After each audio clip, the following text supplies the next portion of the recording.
morning sun had barely risen over the green hills when the peaceful silence of the countryside was shattered by terrified squeals.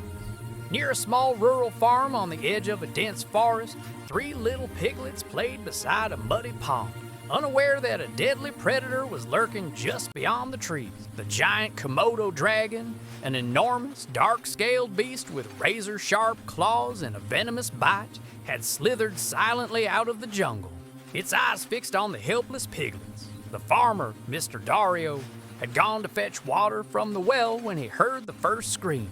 He turned, heart-pounding, and saw the monstrous creature lunging forward.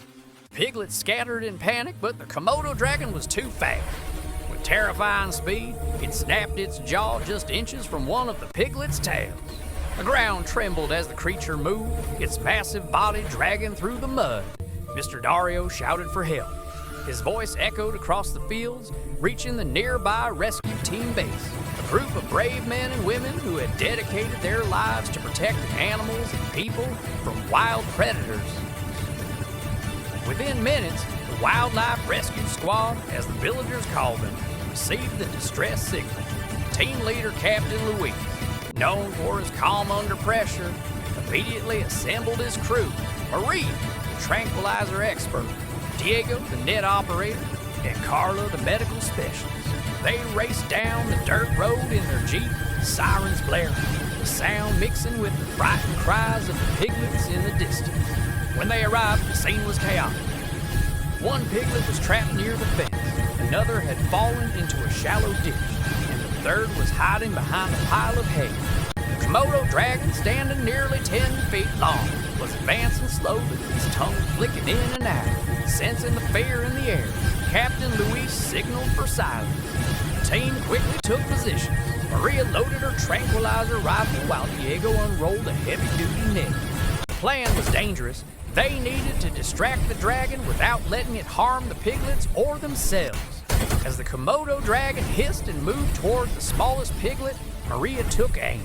Her hands were steady, her breathing calm. "Wait for it," Luis whispered. The dragon lifted its head, ready to strike, and the tranquilizer dart hit its thick neck. The beast roared, shaking its head violently, its tail lashing through the mud. But the tranquilizer wasn't enough. The creature was too large and enraged. It charged toward the team with terrifying force, knocking over wooden fences and scattering debris. Diego threw the net, but the Komodo tore through it like paper. Luis shouted retreat behind the tractor as the dragon thrashed, snapping its jaws in fury. Meanwhile, the piglets were still in danger. Carla, brave and determined, crawled low to the ground toward the ditch. One piglet was stuck, squealing desperately. She reached out, whispering softly, "Easy, little one.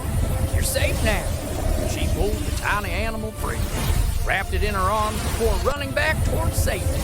Maria quickly reloaded her rifle, fired up the second dart, this time directly into the Komodo's shoulder. The giant reptile slowed, its movements growing sluggish. But just before it could collapse, it swung its massive tail, hitting a wooden cart and sending splinters flying. Luis grabbed a steel rod, banging it against the ground to draw the dragon's attention away from the piglets. For a few tense moments, it became a standoff. The heroic team facing the prehistoric monster under the blazing sun. Then finally, with a low growl, the Komodo dragon's legs gave way. It slumped to the ground, breathing heavily, its long tongue hanging from its mouth. The tranquilizer had finally taken effect.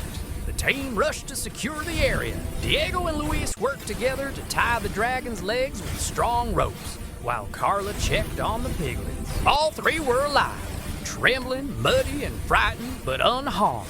One of them nuzzled her gloved hand as if to say, "Thank you." "Good job, everyone," Captain Luis said, his voice filled with relief. "Let's get this beast transported back to the wildlife reserve." With the help of the local authorities, they lifted the sedated Komodo dragon onto a reinforced truck. The animal was too dangerous to remain near human settlements. As they drove it back toward the protected forest zone, Maria monitored its breathing and heart rate, ensuring it remained stable. Back at the farm, the villagers gathered around to see the piglets reunited with their mother. The sight brought smiles and tears to everyone's faces. The farmer thanked the rescue team again and again. "You didn't just save my animals," he said. You saved our peace of mind. Later that afternoon, as the team cleaned their equipment, Carla sat on the grass watching the piglets play near the fence once more. The sun was setting now, painting the sky in golden hues. It's amazing, she said softly, how small lives like these can bring out the biggest courage in us. Captain Luis nodded. That's why we do this, he replied. Every life, no matter how small, deserves a chance. The Komodo dragon, once a threat, was now safely relocated deep into the wild where it could live freely, away from human settlements.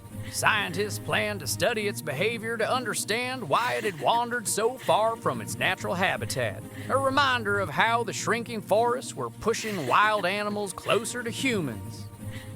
That night, news of the daring rescue spread quickly across social media. Videos of the piglets and the heroic team went viral. People praised their bravery, calling them true guardians of nature. But for the rescue team, it wasn't about fame or attention. As Captain Luis said in a later interview, we don't see ourselves as heroes.